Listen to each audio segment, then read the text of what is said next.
Di ba? Nakakatuwa na panoorin yung mga bata naglalaro ng hide and seek. Kasi yung mga alaga ko, pag naglalaro ng hide and seek, kung saan-saan nagtatago. Kaya yung mga nakatago, na ilalabas kasi doon sila sumisiksik. Di ba? Tapos kung minsan nakalabas yung paa, nakalabas yung kamay, and then yung taya, tatanungin, where are you? Di ba? Kaya, tayo kaya, nakikipaglaro kaya tayo ng hide and seek sa Panginoon? Yes. Tumahimik. Yes. Nakikipag-hide and seek ba tayo sa Panginoon? Nung nakaraan na devotion natin, ang tanong doon ay, ano yung tanong natin? Nagagawa ba natin ang kalooban ng Panginoon? Lagi nating tanungin ang ating sarili kung nakakasunod ba tayo at nagagawa natin ang kalooban ng Panginoon. Kasi makakala natin, nagsisimba tayo, lagi tayong present, pero hindi naman naka-align sa kalooban ng Panginoon. Amen? Ngayon naman, hide and seek. Ang ating pamagat ng ating topic ngayon ay, where are you? Where are you? Baka naman tayo ay nandito pero wala tayo dito. Amen? Amen. Ano to? No cellphone. Kasi alam nyo kung minsan, at most of the time, tumayo kayo dito, makikita nyo kung anong ginagawa ng mga tao doon makikita nyo kung anong ginagawa. May mga nagsiselfone, may nagte-text. Diba? Hindi ko alam kung sino naglagay dito. Si Aisa. Kaya pagka merong makinig muna tayo para naman tayo ay may iuuwi. Amen. Amen? Meron tayong take away. Hindi yung uuwi tayo, wala tayong take away. Kundi ang take away natin, sarap ng pagkain doon. Lagi na lang may birthday yan doon sa Wintel Abib. Amen? Amen. Okay, ready na ba tayo? Amen. Amen. Alin, sige, manalangin muna tayo. Father God, maraming salamat po sa oras na ito. Napakabuti mo, Panginoon, dahil dinala mo po yung mga kapatid namin na mula pa sa Ilad, mula sa Ramadasyaron, sa Batyang, sa Jerusalem, Panginoon, o gano'n pa makarinig ng iyong salita. Kaya naman po, Panginoon, pagpalain mo ang bawat salita na hahayag sa pulpitong ito, Panginoon. Pagpalain mo rin po ang tenga ng lahat ng mga makikinig. Ganon din po, Panginoon, pagpalain mo po ang mensahe at ang mensahero ng iyong salita ngayong gabi. In Jesus' name, Amen. Okay, ang ating pong... Yan, sawan muna tayo. Ang ating pong babasahin ay matatagpuan sa Genesis 3, chapter 1 to... Actually, hanggang 9 lamang yan. Kaya lang yung ating Bible verse. Pero okay lamang. Okay lang, Ate Janet. It's okay. So, napakaganda po ng ating topic ngayon, di ba? Sino yung nakakasunod sa Bible reading? Exodus na tayo, Baka yung Genesis, dapat sabayan ninyo. Sa loob ng isang buwan, Genesis, tapusin natin yung pagbabasa ng Book of Genesis kasi in the beginning. Amen? At tayo ay beginning ng month, January. May habol pa kayo, ilang days pa ang natitira para tayo humabol para mabasa natin yung Book of Genesis. Amen? And then pagdating ng February, the next book naman ang ating babasahin. Pero siguraduhin natin na meron tayong marireceive sa pagbabasa natin ng Bible. Amen?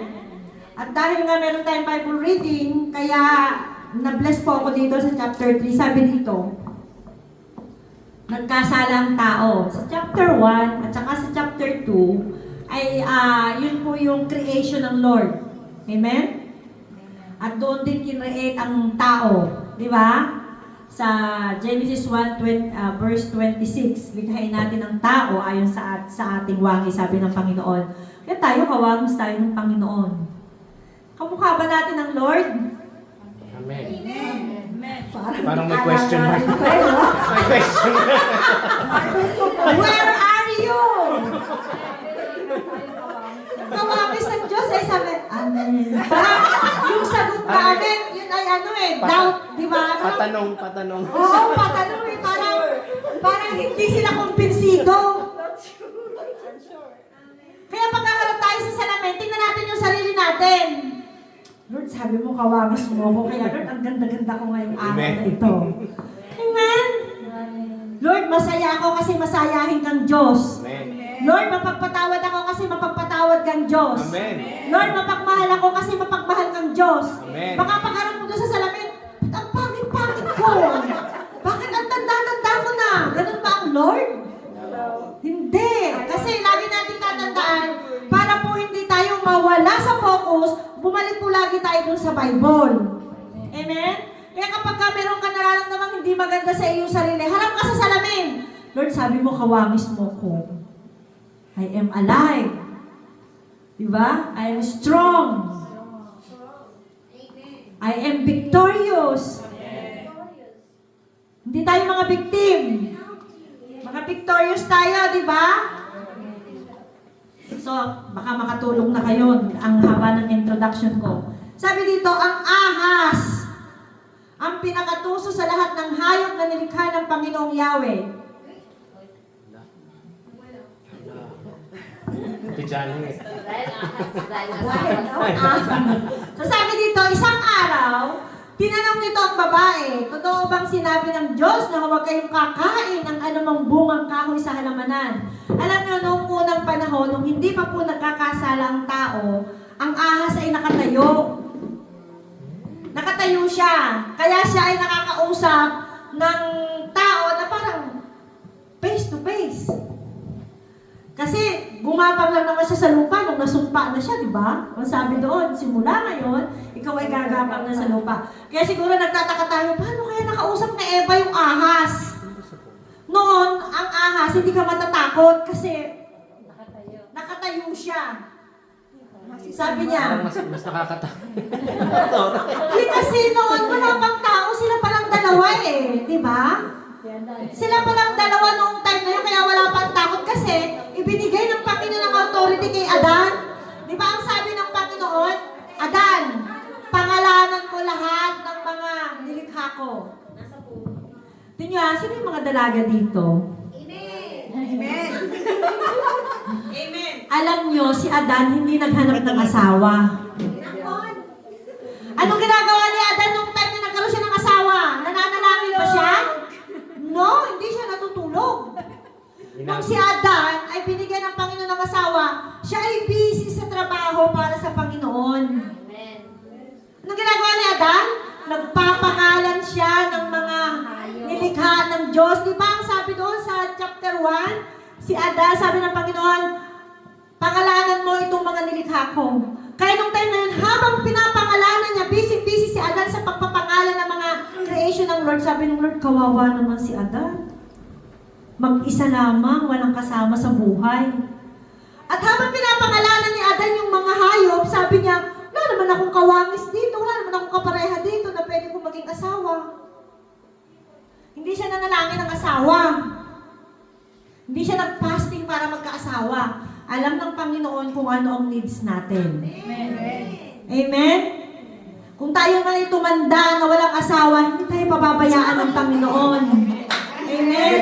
Mag-isa man tayo, hindi tayo pababayaan ng Panginoon na malungkot. Tandaan natin mga kapatid, ang puso ay deceiver, ha? Kasi merong mga may asawa na naghahanap pa ng iba at ang sabi ay, mahal kita. Paano nangyaring mahal kita ay may asawa ka ng iba? Nakasalan mo na tapos magmamahal ka ng dalawa. Ibig sabihin, ang puso ay sinungaling. Huwag nating laging titingnan yung puso natin. Amen? Kasi yan ay deceiver. Nadidisip tayo. Yung nararamdaman natin, akala natin ay totoo. Kaya lagi huwag tayong aalis sa salita ng Diyos para tayo ay maitama at maituwid. Amen? So sabi po dito, sumagot ang babae. Ano sagot daw ni Eva? Maaari namin kainin anumang bunga sa halamanan. Kasi yung ahas nga, tuso. Simula pa sa umpisa, tuso na yung ahas. Amen? Totoo bang sinabi ng Diyos na huwag kayong kakain ng anumang bungang kahoy sa halamanan? O, tingnan nyo ang sagot niya. Sumagot ang babae, maaari namin kainin ang anumang bunga sa halamanan. O, sabi niya, maaari daw kainin. Huwag lamang ang bunga ng puno na nasa gitna niyon. Sinabi ng Diyos na huwag namin kakainin ni hihipuin ang bunga nito, kung kami raw ay kakain ito, mamamatay kami. So, yun ang sinabi, yun ang sinabi ng Lord. Dinisciple ng Lord si si Eva at si Adan. Dahil sinabi, natandaan pa ni Eva, yung word ng Panginoon.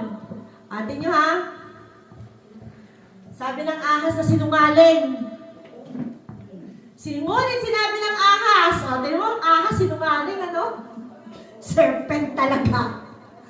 Sabi niya, hindi totoo yan. Hindi kayo mamamatay. Sabi niya, sinabi na kasi, hindi totoo yan, hindi kayo mamamatay. Kalimitan, gano'n ang naririnig natin, may bumubulong sa atin. Uy, sige, makiapid ka. Hindi naman malalaman ang asawa mo sa Pilipinas. Andito ka, nandun yung asawa mo sa Pilipinas. Pag may bumubulong ng gano'n, si Satanas yun. Di ba? Sabi, uy, huwag kang mag-church. Kasi birthday mo naman eh. Diba? Uy, huwag ka na mag-church kasi ikaw naman ay magpe-pray doon sa birthday yan. Kala natin, ikalooban pa ng Lord yun. Unahin natin ang gawain para sa Panginoon. Amen? Pagkatapos ng gawain sa Panginoon, edi saka ka pumunta doon sa birthday at doon ka manalangin. Hindi yung itatapat mo kung kailang merong time ang Lord, gawain ng Panginoon. Kaya di ba sabi niya, hindi totoo yan. Sabi niya, dahil ang sabi ng babae, hindi naman kami mamamatay. Ayan sabi ng ahas, hindi kayo mamamatay, hindi totoo yan. Sinabi lang yun ng Diyos sapagkat alam niya kung kakain kayo ng bunga niyon, ay makakaunawa kayo. Kayo magiging parang Diyos at malalaman ninyo ang mabuti at masama. Diba? Yung ahas nangangatwiran pa dito, tinuturuan pa yung babae. Ay, ito namang babae, dahil hindi na-disciple lang ayos, sumunod. Kaya tayo dito sa loob ng church ay mayroong discipleship. Amen? Amen? Kasi para maitama tayo, para maituwid tayo, para hindi tayo mapagaya kay Eva at saka kay Adan. Na kung anong sinabi ng ahas, sumunod. Sabi, oy, hindi ka naman mamamatay. Kaya lang sinabi sa iyo ng Diyos dahil para hindi mo siya mahigitan. Ganon din tayo. Kapag tayo, ang target lagi ng demonyo ay ang mga Kristiyano. Hindi yung mga unbeliever. Ang target ng demonyo ay ang mga nasa loob ng church. Amen? Sabi, huwag ka na magbigay ng iyong tithes. Kasi meron kang pangangailangan sa Pilipinas. Magbabayad ka ng bahay, magbabayad ka ng bills. Sabi ni Satanas, ito, kilala ko to nanakawan ko ito sa pamamagitan ng kanyang tithes. And then magtatanong tayo, Lord, bakit ganito yung nangyayari? Kailangan siyasatin natin ang lahat ng ginagawa natin dahil si Satanas ay laging nakabantay. Sabi sa 1 Peter, siya ay kagaya ng roaring lion, nakabantay. Nagmamasid siya. Sino kaya dito yung masisina? Sino kayong mahina dito? Sabihin, si Brother Ben, ito mahina sa ganitong sitwasyon. Dito ko siya titirahin. Ganon ang demonyo. Kaya dapat tayo ay lagi nagbabasa ng Bible. At lagi tayong nananalangin. Amen? So sabi niya, ang punong kahoy ay napakaganda sa paningin ng babae at sa palagay niya ay masarap ang bunga nito. Naisip din niya na kahanga-hanga maging marunong, kaya pumita siya ng bunga at kumain ito. Binigyan niya ang kanyang asawa at kumain din ito. Ayun! Nagsama pa sa kasalanan. Di ba? Sabi doon, napakaganda raw sa paningin ng babae yung punong kahoy, kaya na-tempt siya. Ganon ang mga pakana ng demonyo. Sasabihin lagi, ang sabi lagi ng mga mananampalataya, Lord, maiintindihan mo kung kailangan ko mag-part-time ng Friday. Lord, kailangan ko mag-part-time kasi kailangan pupunta ako sa abroad o kaya naman yung mga anak ko nagko-college. Sabi niya, di ba? Napakaganda sa paningin ng babae. Akala ng babae, tama. Tayo ganun din kapag binabaliwala natin ang gawain para sa Panginoon. Ganyan din, napakaganda sa paningin. Last of the eyes. Di ba? Nakikita natin yung mali. Yung tama, hindi natin makita kasi pinulang tayo ng demonyo. Huwag tayo magpabulag sa demonyo, ha? Baka tayo mapagaya dito, pinatalsik sa Garden of Eden. Tuloy natin, sabi niya, naisip din niya na kahanga-hanga maging marunong, kaya kumita siya ng bunga at kumain ito, binigyan niya ang kanyang asawa at kumain din ito. Dapat si Adan ang unang disciple eh. Kaya lang mahal niya kasi si Eva. Kaya nung bumitas ng bunga si Eva, binigyan si Adan, eh hindi kakain si Adan. Nang damay pa, ganun tayo. Di ba? Alam niyo, napakaganda talaga dito, chapter 3 na ito. Kasi yung mga marites nandito dito. Maraming mga marites dito sa chapter 3. Sabi niya, nagkaroon nga sila ng pagkaunawa matapos kumain. Noon nila nalamang sila'y hubad, kaya kumuha sila ng mga dahon ng igos, pinagtahi-tahi nila mga ito, at ginawang panakip sa katawan. Ayun na! Nung pumasok na sa kasalanan, nagtago. Di ba? Nagtago na. Nagkaroon na ng kaunawaan dahil kumain. Ganon tayo. Nagtatakip tayo, gumagawa tayo ng mga dahon ng igos. Kapag tayo nagkakasala, instead na ilantad natin ang kasalanan at humingi tayo ng tawad, lalo tayo nagtatago. Napakarami ng mga Kristiyano ang nangawawala sa pananampalataya dahil napupol sa kasalanan. Pero instead na sila ay magpatuloy sa Panginoon kahit sila nagkakasala, umaalis. Gumagawa sila ng damit na igos, flesh, di ba? Sa Ezekiel po ang sabi doon, huwag kang aalis sa payong ng Panginoon kahit ikaw ay nagkakasala. Amen? Pero ang Lord hindi niya kinukundim ang kasalanan. Take note, baka sabihin niyo, sabi ni Pastora, okay lang magkasala, basta lang sa loob ng church. Hindi ko sinabing ganon. Huwag tayong aalis sa Panginoon, mas lalo tayong lumapit. Kapag tayo ay na-fall sa kasalanan, mas lalo tayong lumapit sa Panginoon, mas lalong hingin natin yung grace niya para sa atin. Amen? Kasi ang sabi ni Paul, di ba? I can do all things through Christ who strengthened me. So, ibig sabihin, kaya natin gawin ang lahat ng bagay sa pamamagitan ng Panginoong Hesus. Amen? Kaya natin mapagtagumpayan ang kasalanan na ini-o-offer ng mundong ito. Kaya natin mapagtagumpayan ang kasalanan na dala-dala ni Satanas. Amen? Amen. At kapag tayo sumusunod sa Panginoon, meron tayong reward. Lahat ng ginagawa natin sa Panginoon is not in vain. Amen? Kaya sabi dito, kaya noong instead na ilantad nila, tumingi sila ng tawad sa Panginoon sa kasalanan na gawa nila, nagtago pa sa pamamagitan ng pagtatahi ng igos, ng tago ng igos. Amen? Sabi niya, nang dapit hapon na, narinig nilang naglalakad sa halamanan ng Panginoong Yahweh, kaya't nagtago sila sa puno. Ganun ang ginagawa natin. Kapag nakakagawa tayo ng hindi maganda, tayo ay nagtatago. Diba? Nagsisinungaling pa nga tayo eh. Pagka nahuli na tayo, nagsisinungaling pa.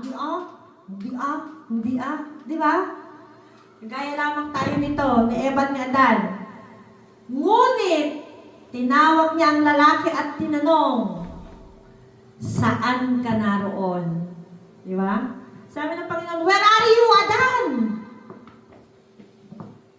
Where are you, Eva? Alam niyo po, ito pong pagtawag ng Panginoon na where are you, kita naman ng word si Adan at saka si Eva eh. Pero may mga ibig sabihin. Marami po ang ibig sabihin ng pagtatanong ng Panginoon, where are you? Sa atin ngayon, ang mga nandito, where are you? Nasaan kayo? Nandito sa church, pero mga utak natin ay lumilipad. Di ba? Tagal naman ni Pastora! Mag-uumpisa na yung laro. Ang tagal naman ni Pastora, may birthday yan pa doon. Ang tagal naman ni Pastora, meron pa kaming celebration ng party. Meron pa kaming birthday yan. Ang tagal naman ni Pastora, kung babalik pa ako sa amo. Ang tanong ng Panginoon, saan ka naroon? Where are you? Present ka pero wala ka dito. Sinasabi mong present ka, where are you? Nakaharap ka sa Panginoon, where are you? Habang nananalangin ka. Natutulog. Amen. Kinabukasan na ng umaga. Where are you? Nasaan ka na? Ano mga pinagdadaanan mo ngayon? Where are you? Ang Lord andyan, sa harapan mo. Ang gusto lamang ng Panginoon yung lumapit ka sa Kanya. Di ba sabi sa Matthew 11:28, come to me. Halika kayo, lahat kayong mga nabibigatan. Sabi niya, at napapagal, lumapit kayo sa akin at bibigyan ko kayo ng kapahingahan. Ang nangyayari sa mga tao kapag nakakaramdam ng kapagalan, kapag nakakaramdam ng kapaguran, sinong tinatawag? Yung mga taong iniisip nila na makakatulong sa kanila. Amen? Kapag nakaramdam tayo ng sakit ng ulo, pahingi ng biogesic, pahingi ng akamol. Minsan ba pag may naramdaman tayo, naisip ba natin, Lord, I am here. I need you.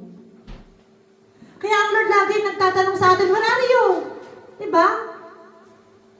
Present ka dito, sabi mo, you are always present. Tanungin mo anong pinag-aralan natin. Where are you? Where are you?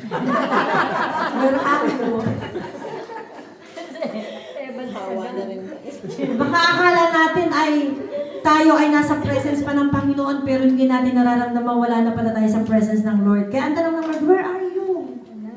Saan ka naroon? Anong sitwasyon ang pinagdadaanan mo ngayon? Where are you? Ano yung mga bagay na hindi mo kayang isurrender sa Panginoon? Where are you? Andito ako, sabi ng Lord. Here I am. Andito ang Panginoon. Isurrender natin sa lahat, ang lahat sa Panginoon. Kalimitan hindi tayo nag-church dahil kung minsan sinisisi natin ang Panginoon sa lahat ng mga pinagdadaanan natin sa buhay. Amen? Lord, bakit nangyari sa akin ito? Lord, bakit ganito? Bakit ganyan? Tanungin natin ang sarili natin. Siyasatin natin ang ating mga sarili dahil baka tayo may problema. Amen? Baka tayo naman na may problema kaya tayo nawawalay sa Panginoon. Di ba, Lord, nananalangin naman ako. Bakit parang ang layo-layo mo? Lord, tumatawag naman ako sa iyo. Bakit di mo ako marinig? Dahil nga nagtatago. Dahil may kasalanang ginawa. Amen? Kaya hindi tayo marinig ng Lord, sabi sa Isaiah 59:2, ano daw, kaya hindi tayo marinig ng Panginoon, tawag ng tawag, sabi ng Lord, where are you? Sabi, Del, where are you? Hindi marinig ang Lord. Evelyn, where are you? Hindi marinig, tuloy pa rin sa ginagawa, busy. God is really good kasi siya na yung lumalapit sa atin dahil kung tayo lang ang lalapit sa Panginoon, mapitong na lumapit tayo sa Lord. Ang sarap ng buhay sa labas. Di ba? Magdisko-disko, mag-inuman, to God be the glory sa mga lalaking nandito, mas pinili na makasama ang Panginoon kaysa nandun na nakikipag-inuman. Nakikipagbarkada, nakikipagsaya. Amen? Alam niyo ba na ang inyong pangalan ay nakasulat doon? May mga check yan. Amen? Hindi ka nag-inom. Hindi ka nag-party. Naki-birthday. Diba? Sabi, o, tinan mo nga ito. Nanggaling pa ng Jerusalem, pumunta pa ng Tel Aviv, magkano pamasahe? Check! Ito, nanggaling pa ito ng Ilad, check! Nanggaling pa ito Ramat Sharon, sabi niya, para akong Christmas tree sa dami ng bitbit, check! Diba? Sabi ng Lord, where are you? Nasaan ka? Nasaan ka ngayon? Kaya nating sumagot sa Panginoon sa mga oras na ito, sa pagtawag niya sa akin, where are you? Ano ba ang nagiging sanhi? Bakit tayo ay nagtatago sa Panginoon kagaya ni Eva at saka ni Adan? Bakit tayo nagtatago sa Kanya? Diba? Libang na libang tayo sa takbo ng mundong ito. Mga kapatid, tayo ay nasa last of the last days na.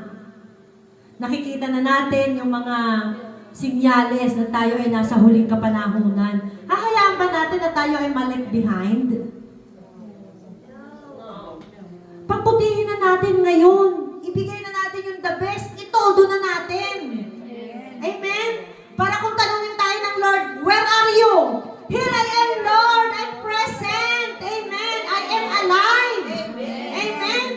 I am victorious. I'm not a victim. I am chosen. Makausapin na, where are you? Lord, wag ka muna dumating. Kasi, hindi pa ako tapos magpagawa ng bahay. Lord, wag ka muna dumating kasi hindi pa ako kinakasal. Lord, wag ka muna dumating kasi hindi ko pa kayang iwan itong aking kinakasama.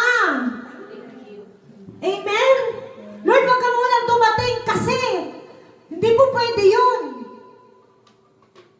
Mga kapatid, ang atin pong pag-ingatan, yung dumating ang Panginoon na tayo balik behind.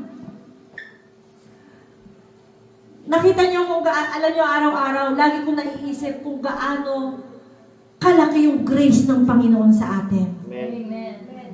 Diba? Ang sabi sa Romans, kung gaano kalaki ang iyong kasalanan, mas malaki pa doon yung grace ng Panginoon. At nakikita ko po yung grace ng Panginoon sa araw-araw, sa buhay natin. Bakit hanggang ngayon buhay pa tayo? Amen. Andiyan ang grace ng Lord. Kasi gusto ng Lord na tayo makasama. Amen? Papaano kung halimbawa hindi tayo naka-ready, biglang may nangyari sa atin, makakasama kaya tayo ng Panginoon? Nasa sa inyo yan. Kayo ang makasasagot kung tayo ba, pagka tayo ay nawala sa mundong ito, makakasama na ba natin ang Panginoon? Amen? Dapat maunawaan natin yung true salvation. Tunay nga ba na ako ay ligtas na? Yun nga ang aking i-share sa susunod. Tunay na ba akong ligtas? Hindi porket tinanggap natin ang Panginoong Hesus, save na tayo. Amen? Ang sabi doon ay pagtrabahuhan natin ang ating kaligtasan. Kasi, ay, ako'y saved na kasi tinanggap mo na ang Panginoong Hesus. Lord, dumating ka na. Pagkatapos yung buhay naman niya, ay hindi ayos. Mayroong kinakasama. Hindi kasal. Di ba? Patuloy na hindi nagpapatawad. Tandaan natin, kapag hindi tayo nagpatawad, hindi rin tayo papatawarin. Paano tayo makakapasok sa loob ng sa langit kung hindi tayo nagpapatawad? Amen? Amen. Alam nyo, ang sabi sa Bible, sabi niya sa 2 Corinthians 5:17, ano nga yun? 2 Corinthians 5:17, sinong magre-recite? Lord, forgive us. Ang sabi sa 2 Corinthians 5:17, kapag tayo nasa Panginoon ito, we are New creation. ano pa? The The old? old has gone, the new has come. Okay, ang sabi ng the old has gone. Ang unforgiveness para kanino? Old life. Hindi naman ako teacher, di kayo makasagot. Ang unforgiveness ay sa mga old life. Old life pa tayo? No. So, ibig sabihin, kung tayo ay new life, marunong tayong magpatawad. Marunong tayong umunawa. Amen? Marunong tayong magbigay. Marunong tayong magpagkapwa-tao. Marunong tayong magmahal. Pero kung tayo ay nasa old life pa, okay, kita papatawarin dahil mo nang ginawa sa akin. Diba? Ang sabi sa Bible ay, kung gaano kalaki ang pagpapatawad na ibinigay natin, ganun lang kalaki ang pagpapatawad na ibibigay sa atin. Ibig sabihin, pag isa lang kasalanan ang pinatawad mo, isa lang kasalanan ang patatawarin sa'yo. Kaya siguraduhin natin yung talagang kaligtasan natin. Lagi natin tatandaan, ang 2 Corinthians 5:17, susunod, tanungin ko ulit kayo, baka hindi na kayo sumagot na naman. 2 Corinthians 5:17. Kapag tayo nasa Panginoon, we are new creation na. So kapag new creation na tayo, tanungin natin sarili, Lord, ano ba yung bagong ako? Ano po ba yung bagong ako? Baka sabihin ng Lord, where are you? Lord, I'm still in my old life. Diba? Nasa lumang buhay pa po ako, Lord, kaya ako'y nagtatago sa iyo doon sa silong ng mga puno. Lord, nasa lumang buhay pa ako, kaya ako'y nagtatago doon sa tinahigong igos na ginawa kong damit, kaya ako'y nakatago doon dahil I am still in an old life. Nasa lumang buhay pa ako. Tandaan natin, ang sabi sa Bible, ang Panginoon ay darating sa panahon na hindi natin alam, kagaya ng isang magnanakaw. Pagkatas hindi tayo naka-ready, yung puso natin hindi naka-ready. Kasi sabi, ako laging laman ng charts. Ay, worship leader pa nga ako eh. Siguradong ako'y maliligtas. Ay, hindi ka naman nagpatawad. Ayaw mong magbitaw ng pagpapatawad. Paano ka naman pupunta sa langit? Diba? May itinatago kang kasalanan. Ay, nakikita ng Lord eh, tingnan nyo. Ang lapad ng fig tree na dahon. Kaya dyan nagtatago yung mga kasalanan. Patuloy, ginawa ng comfort zone. Ginawa ng comfort zone yung fig tree. Di ba, kalimitan sa tao, ginagawang comfort zone ng kasalanan. Lord, sorry, hindi ko talaga kayang iwanan ang aking kinakasama kasi may anak kami. Lord, sorry, hindi ko talaga kayang iwanan ang kasalanan na kung saan ako'y namumuhay ngayon. Lord, sorry, hindi ko ipagpapalit ang aking trabaho kasi yung aking alagang matanda, kawawa naman. Diba? Nakakalungkot, nakakahiya naman pagharap natin sa Lord. Oy, ano ginawa mo doon? Yung alaga mo, tawagin mo siya, magliligtas sa iyo. Alam niyo, kapag tinanggap natin ang Panginoon Jesus, dapat ipamuhay natin siya sa ating buhay. Ipamuhay natin, lakaran natin ang kanyang salita. Makita sa atin na si Jesus ay nasa buhay natin. Hindi yung sinasabi lang, dinideklara lang ang ating mga labi, pero hindi makita sa ating buhay ang liwanag ng Panginoong Jesus. I am new creation. Pero ipinamumuhay pa natin ang Panginoon sa ating buhay. Ano ba ang karakter ng Panginoon? Para may pamuhay natin siya, dapat yung fruit of the Holy Spirit. Marunong kang magmahal, marunong kang, meron kang patient, meron kang joy, di ba? Fruit of the Holy Spirit dapat nakita sa buhay natin, na i-a-apply sa buhay natin. Eh, yun nga lang love, hindi mai-apply Isa pa lang yun, ay 9 yun. Pag wala kang love, wala kang long suffering, wala kang patient. Hindi magwo-work ang patient or long suffering kapag hindi mo na i-apply yung love. Ano yung una? Love. Patience. Love. Hindi ba i-apply ang patient kung wala kang love? Maniwala kayo sa akin, irritable ka palagi. Kasi wala kang pagmamahal Diba? Yung alaga mo, sinabayan mo na. Dapat meron tayong love. May apply natin. Diba? Lagi nating, pagising pa lang natin ng umaga, idinideklara na natin yung fruit of the Holy Spirit. Nauunawaan ba natin ang fruit of the Holy Spirit? Dapat pag idinideclare natin ang Word of God, hingin natin ang understanding. Alam nyo kaya si Eva ay nagkasala kasi wala siyang pagkaunawa. Narinig lang niya sinabi ng Panginoon pero hindi niya naunawaan. Kaya gumawa siya, sige nga, tingnan ko nga. Parang ang sarap-sarap naman ito. Siguro hindi naman ako mamamatay kasi, diba? Hindi siya namatay physically. Pero spiritually namatay siya. At nung time na yun po, nung pagkatapos na sila magkasala, bakit ang Panginoon ay nagtanong, where are you? Kasi gusto ng Panginoon na sila'y mag-repent. Gusto ng Panginoon na sila'y humingi ng tawad, pero anong ginawa nila? Instead na sila'y humingi ng tawad, nagtago sila. Doon, tumahi sila. Lord, ako'y hubad. Ang sabi ng Panginoon, paano mo nalaman hubad ka? Anong ginawa nila dahil sa kanilang kahubaran? Nagtahi sila ng damit para may takpan ang kanilang kahubaran. Ganun ang tao. Amen?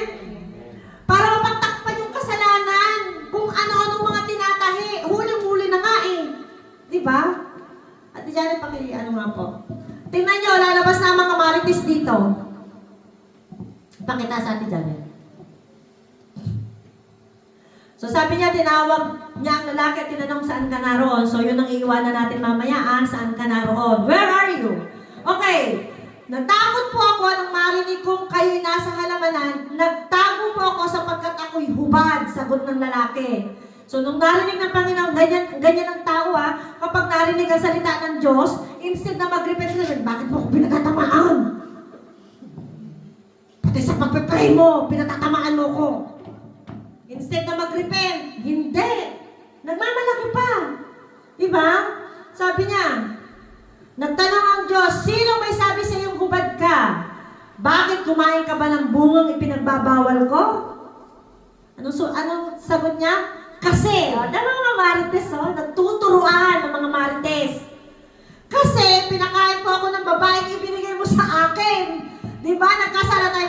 Kasi Lord, niligawan ako Alam na nga may asawa ko ito kasi kaibigan ko Binigyan ako ng lahi na apam. Kaya tuloy ako nagkasala, Lord. Alam na nga niyang ako may asawa, pero binigyan pa ako, Lord, ng ng apam. Di ba nagturuan na? Sabi niya, nasaan na yun? 12. Kasi. Ganyan ang tao pagka makasalanan. Tinuturo yung iba doon sa kasalanan na ginawa, ayaw aminin. Yun lang naman ang gusto ng Lord. Bakit ang Lord nagtanong, where are you? Gusto lang ng Lord na lumapit ang tao ay lumapit sa Kanya at magpakumbaba humingi ng tawad. Pero anong ginawa ng tao? Kasi, ikaw kasi eh. Kaya ako nagkasala dahil sa'yo. Kaya ako nakulong dahil sa'yo.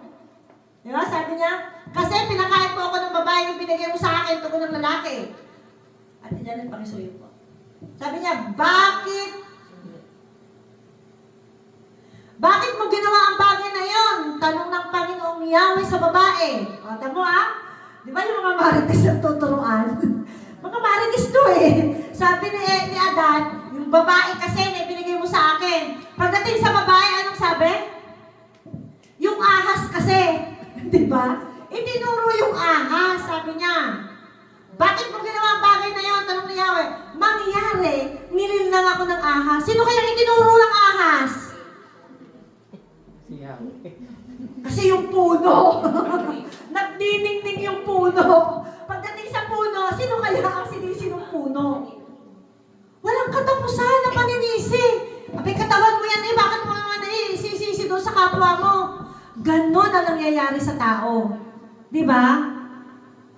Pagka daldal ng daldal, pag may lumabas na mga marites, bakit mo naman sinabi? Bakit mo pinarating? Yan tuloy, napasama tuloy ako. Kung hindi ka nagdadaldal, walang kaguluhan. Ganun lang naman yun eh. Kung ang babae ay hindi na-tempt doon sa nagniningning na puno, walang sisisihin, hindi siya, kung si Adan, nirebuke na kaagad niya, Hoy Eva, di ba sinabi sa atin ng Panginoon, huwag natin kakainin yan? Ang kaso, dahil sa sobrang linamnam ng puno, di ba? Sige, patikim. Wala naman nakakakita. Kaya nung na-discover na ang kasalanan, anong sabi? Kasi. Nagturo na nagturo. Ikaw ang pinagmula ng kasalanan, ituturo mo yung kapwa mo. Ayaw ng Lord noon. Ang gusto ng Panginoon, kapag tayo nagkasala, huwag na nating idama yung kapwa natin. Kung meron tayong marinig na mga word na hindi ka nais-nais na sinabi ng kapwa natin para walang gulo, huwag na nating ipaalam pa doon sa kapwa natin. Huwag na nating ituro. Ay, sabi ni ganito, sabi ni Pulana, ganito ka raw, ganito ganon. Huwag na, mga kapatid. Magkaroon tayo ng secrecy. Kung marinig natin, isikreto na lang sa atin na lang yan. Lord, may narinig akong salita, I rebuke that word in Jesus' name. Hindi yan makakarating doon sa ang espiritu ng pagkakaunawaan ng patuloy naman na mananaig sa amin. Kung ito man ay makarating sa Kanya, Panginoon, ito ay wasak na. Hindi na siya masasaktan. Amen? Hindi siya mawawala sa inyong Panginoon. Kasi kung minsan, kaya nawawala ang mga tao sa church, yung mga marites, paratingan ng mga salita. Amen? Magparating man tayo ng salita, dapat positive. I-umit natin yung mga negative na sinasabi, hoy, alam mo, sabi niya to, ganyan ka raw. O para sila'y magkapatid na, hoy, alam mo, sabi niya, ang bait-bait mo. Lagi mo raw siya pinagpe-pray. Encourage one another, sabi nga yung sa preaching ni Pastor Peter Tanche. Encourage one another, don't cancel other. Huwag mo raw cancelin yung kapwa mo, di ba? Pag ganun tayo, ayaw na kitang makita. Ayaw na kitang kaibigan. Block sa Facebook. Unfriend sa Facebook. Hide nyo lang para hindi nyo muna makita habang meron pa kayong pain. Huwag nyo i-unfriend kasi instead na sabihin ng Lord, abutin mo siya, ipag-pray mo siya, Lord, paano yun? Na-unfriend ko na. Na-block ko na. Na-block ko na. Paano yun, Panginoon? Pag ibinlock nyo, unfriend, automatically yun, di ba?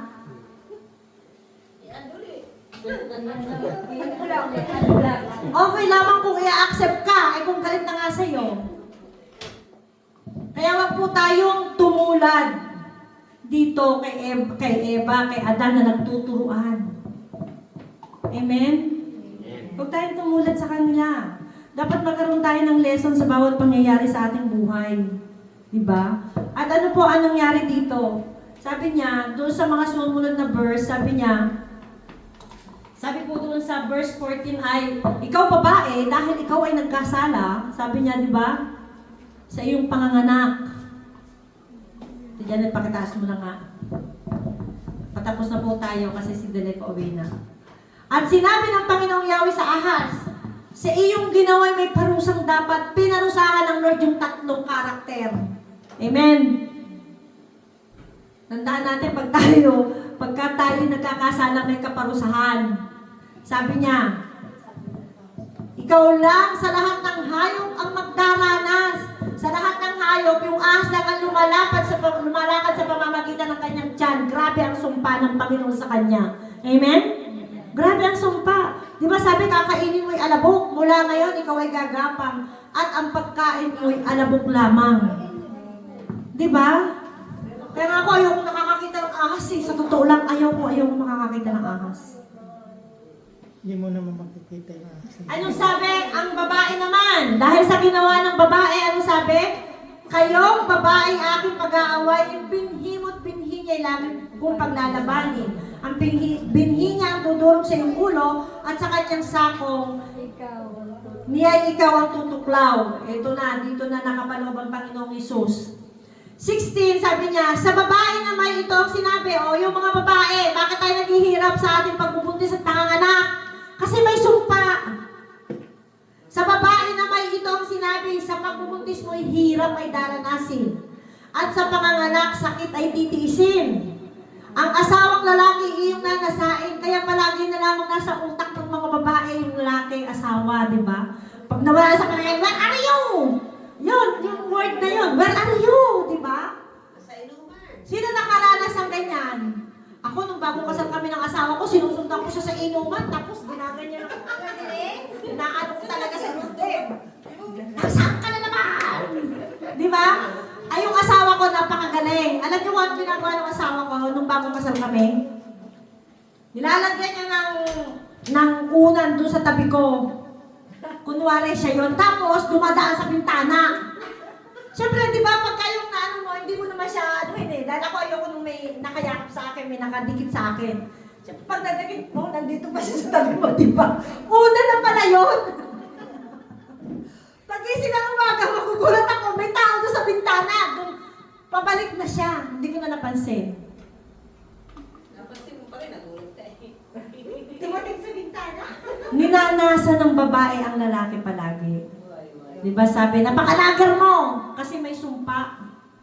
Diba? Napakalager mo, lagi na lamang tawag ka ng tawag. Sabi ng lalaki, kasi may sumpa. So ano sunod? Sabi niya, ang asawang lalaki iyong nanasain, pasasakop ka sa kanya at siya mong susundin. Kaya, diba, kailangan sakop tayo ng lalaki. Sabi niya, ito naman ang sinabi ng Diyos kay Adan. Dahil nakinig ka sa iyong asawa, nagpa-under si Adan. Kay Eva, kaya meron din sumpa. O yung mga lalaki dyan sabi niya, dahil dito sinusumpa ko ang lupa. Grabe, no? Kaya yung mga lalaki, alam niyo kapag ako'y nagpe-pray, dahil napakarami po mga OFW na mga babae. Napakarami. Halos kalimitang OFW ay babae. Alam niyo ang panalangin ko, Lord, ibalik mo po ang responsibilidad sa mga lalaki. Amen? Para wala na mga babae nga alis at sila na lang ang mag-aasikaso sa bahay. Dahil sila naman ang ilaw ng tahanan, ang mga lalaki talaga ang may responsibilidad. Because they are provider. Kapag ka sinabing asawa, pag sinabing husband, ibig sabihin provider. Kaya sabi dito, sinumpa ng Panginoon ang lupa, sinusumpa ko ang lupa sa hirap ng pagpupungkal, pagkain mo'y magmumula. Ginawa ng Lord yung mga puno, pinatuyo, di ba? Huwag ka mamumunga. Hayaan mo itong lalaki magbungkal ng lupa. Kasi dati, basta nalawang, di ba? Well provided kaya, nung hindi pa nakakasala ang tao. Alam niyo kung gaano kabuti ang Panginoon, bago likhain ng tao, ipinrovide na niya lahat ng pangangailangan natin. Kasi alam niya reklamador ang tao. Kung naunang likhain ang tao, naku, sigurado, ang sakit ng ulo ng Lord. Kasi may, Lord, bakit mo ko nilikha? Bakit ganito? Bakit ganyan? Di ba? Papatayin mo ba ako, Lord? Kaya ang ginawa ng Panginoon, inuna na niya lahat ng pangangailangan natin. So ano yung mga pangangailangan natin na hindi kayang i-provide ng Panginoon? Amen? Where are you? Brother Ben, where are you? Tel Aviv. Pero, alam ko sa Jerusalem. Di ba? Sabi dito, sa pagod at pawis, pagkain mo'y manggagaling, maghihirap ka hanggang sa malibing. Ay, kainaman na. Ang mga lalaki, maghihirap hanggang sa malibing. Pero ang nangyayari ngayon, mga babae, naghihirap. Nalilibing na sa pagod at hirap, di ba? Napakarami dito mga nanay ang umuwi na nabangkay na lamang dahil sa pagod. Ala? Agnes ba yung pangalan? Si Agnes. Kaya pag tayo mananalangin, mga kapatid, listen, pag tayo mananalangin, ipag-pray natin, Lord, ibalik mo po ang responsibilidad sa mga lalaki. Ano nangyayari, mga lalaki ang taong bahay? Mga babae ang nasa abroad at mga lalaki ang taong bahay. Lord, ibalik mo po ang responsibilidad sa lalaki. Ano yung mga responsibilidad ng lalaki? Sila ang nananalangin, di ba? Sila ang nag-share ng Word of God. Diba sila ang head? Dahil ang mga lalaki ay head. Kaya yung mga intercessor dyan, pag mananalangin kayo, Lord, ibalik mo po ang responsibilidad sa mga lalaki. Nakuha ng babae. Mali, kasalanan. Kasalanan yun. Lord, ibalik mo po. Sila ang maghirap. Sila yung humayo. Tingnan mo, ang dami natin dito, puro mga babae. Lord, ang mga lalaki ang head. Sila ang dapat na nag-share ng Word of God. Diba sa Bible lang sabi doon? Ang mga lalaki, kaya nga yung iba hindi naniniwala na ang mga babae maging pastora. Ibalik natin. Hingin natin sa Panginoon. Lord, tulungan mo kami maibalik sa lalaki yung responsibilidad. Kasi dahil sa kasinungalingan ng demonyo, sa kasinungalingan ng ahas, sa kabubulong ikaw ang mag-abroad kasi ang asawa mo, mampapapain lang yan doon. Ikaw na ang mag-abroad. Ikaw ang may kakayahan. Diba? Yung bulong ng kaaway. Kaya pag tayo mananalangin, yung mga asawa dyan, 20 years nang wala doon sa piling ng asawa. Akala ay nagsiserve pa sa Lord, mga kapatid, hindi. Kung ang inyong asawa nandun sa Pilipinas, do you think hindi sila nagkakasala? Sabi, huwag tayong pagmula ng kasalanan. 20 years na tayo dito, do you think hindi mag-iisip ang mga yan na maghanap ng iba? Pagkatapos pagka ng babae, magagalit tayo. Amen? Pag-isalin natin sa prayer yon, Lord, ang ibalik mo po sa mga lalaki ang responsibilidad na iniatang mo sa kanila. Amen? Sabi niya, dahil sa alabok, doon ka nanggaling, sa lupang alabok ay babalik ka rin. Ate Janet, pakiano nga po. Tapusin na natin. Sabi niya, Eva ang itinawag ni Adan sa kanyang asawa sapagkat siya ang ina ng sangkatauhan. Ang mag-asawa ay ginawa niya ng damit na yari sa balat ng hayop. Diba? Ano na ang ano doon? Hindi na pumapasok yung salvation. Hindi na po pumapasok yung ginawa ng Panginoon doon sa cross. Diba? Ang mag-asawa ay iginawa niya ng mga damit na yari sa balat ng hayop. Ang Lord, kahit nagkasala ang tao, andun pa rin ang kanyang puso at isipan na isip ang sangkatauhan. Amen? Iniisip na kaagad niya na itong balat ng hayop na ito ang magsisave sa tao. Amen? Diba? Ang mag-asawa ay ginawa niya ng damit. Ikukulong tayo doon sa pamamagitan ng Panginoong Hesus. Sa pagpako niya doon sa cross, diba? He is the Lamb of God. Sabi niya doon, balat ng hayop. Ang ginawang kublihan, di ba? Mga ginawang damit. At tayo yun ngayon. Yung kasalanan na ginawa ng ating mga magulang ni Eva at ni Adan. Tinanggal ng Panginoon ano lamang ang dapat gawin ng tao, tanggapin lamang ng tao ang Panginoong Hesus. Bilang Panginoon tagapagligtas. Sabi sa John 3:16, di ba? At magkakaroon tayo ng buhay na walang hanggan. Sabi niya dito, sa balat ng hayop. Pagkatapos sinabi ng Panginoong Yahweh, katulad na natin ngayon ang tao sapagkat alam na niya ang mabuti at masama, Baka pumunta siya at kumain ng buwang kahoy na nagbibigay buhay at hindi na siya mamamatay. Ito ngayon ang kaparusahan ng tao. Dapat tayo noon, wala tayong problema, walang sakit, walang karamdaman, walang kahirapan. Amen? Face to face natin nakakausap ang Panginoon. Hindi na natin kailangan magtrabaho. Hindi natin kailangan lumayo pa sa ating mga mahal sa buhay. Pero nang dahil sa kasalanan, ang sabi niya, kaya pinalayas niya sa halamanan ng Eden ang tao upang magbungkal ng lupang kanyang pinagmulan. Pinalayas nga siya ng Diyos at sa dakong silangan ng halamanan ng Eden ay naglagay ang Diyos ng bantay na kerubin. Naglagay din siya ng espadang nagdiningas sa umiikot sa lahat ng panig upang hindi malapitan yun naman ang punong kahoy ng buhay. Pinalayas ng Diyos ang tao sa Garden of Eden. At ganyan po, di ba nararanasan natin kapag tayo ay namumuhay sa kasalanan? Bakit hindi natin maranasan ang pagpapala ng Panginoon? Bakit puro kahirapan, sakit karamdaman, kapighatian, kalungkutan ang nararanasan natin kapag tayo apart from God?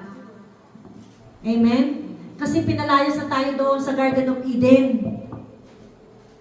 At meron po para mabalik tayo doon. Mayroong inihanda ang Panginoon para sa atin na magandang regalo.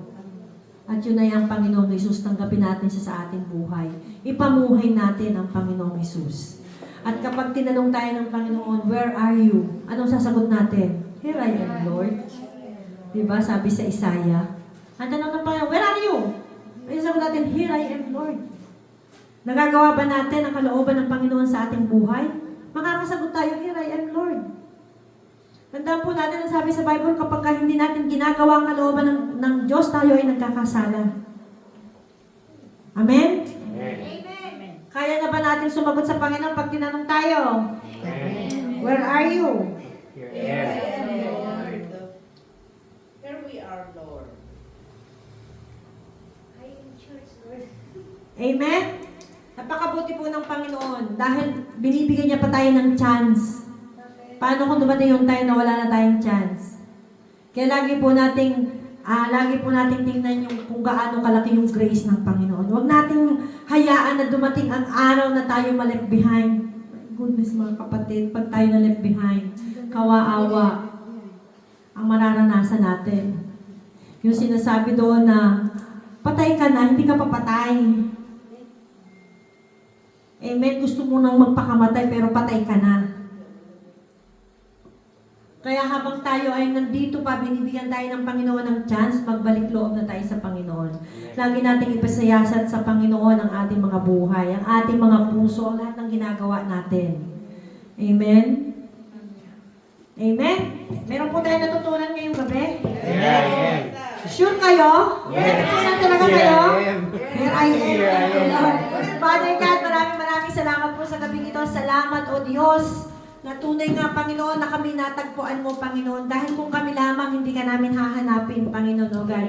Salamat po, Panginoon, na palagi ka nandyan, na palagi ka po, Panginoon, na nagpo-provide para sa aming kaligtasan, Panginoon. Patuloy, O Diyos, na tulungan mo nga po kami na mapagtagumpayan namin ang lahat ng mga pagsubok sa aming buhay. Tulungan mo po kami, Panginoon, na sa tamang panahon, Panginoon, O God, ay makasama ka namin, Panginoon. Sa iyo po ng banal mong dugo, ang lahat ng mga narinig namin ngayong gabi in Jesus' name. Amen. Sige po,